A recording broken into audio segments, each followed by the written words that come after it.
I am Mark Dewings. I run the brand and communications part of SoundCloud, which is the world's leading music and audio platform. I haven't actually, no. It's quite exciting. I've never been to Russia, I've never been to Moscow. I got in late yesterday evening and I might have to leave fairly soon, but I'm going to try and nip around in a car and see what I can see. But it looks like quite an exciting city. We're based in Berlin, so I see some similarities with the weather, but it's great to be here. Really glad to have been invited. I can actually. I didn't start off my talk with this, but I've had a few problems since I've been here. I sat in traffic and that was very loud with sirens and horns on the way in, and then I had a hotel room where the television was right behind my head in the other person's room, and they kept it on until about 4 o'clock in the morning, and then construction started at 6 o'clock in the morning. So a little bit sleepy and not the best audio experience, but certainly really good to come to the conference and hear from lots of people who do know about this stuff and can perhaps fix some of those problems. I think it's great.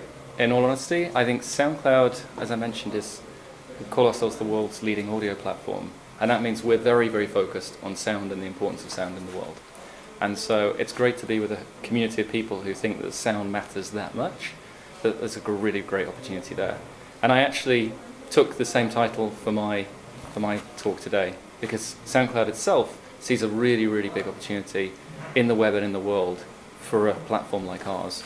And then lots of other activity, like a lot of the people in the room with audio branding and sonic branding and all related industries, being able to use the platform in that kind of way to help, build the things they're doing.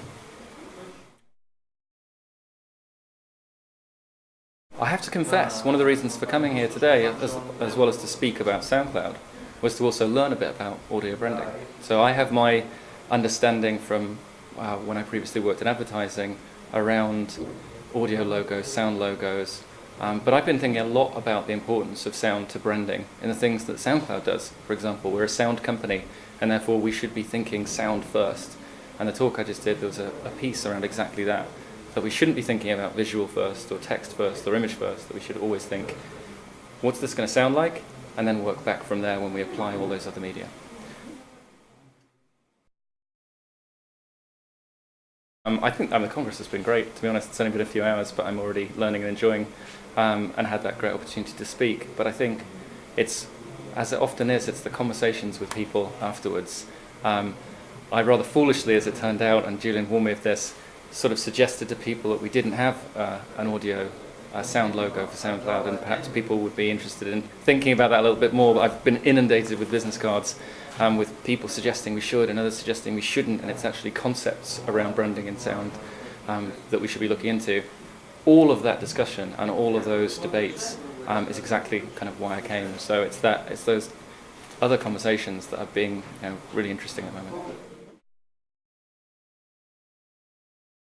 I think there's some really interesting things that SoundCloud are doing that we, as a really big sound platform, don't necessarily have the awareness of those things. We've got a lot of work to do to educate people and have them understand the value of the platform.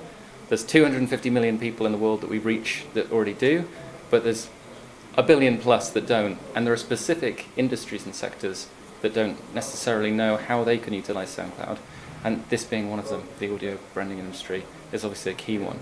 So I think that take a look at SoundCloud basically, and some of the examples of what brands and content partners and other kinds of community members are doing, and see how that might fit in with audio branding aims.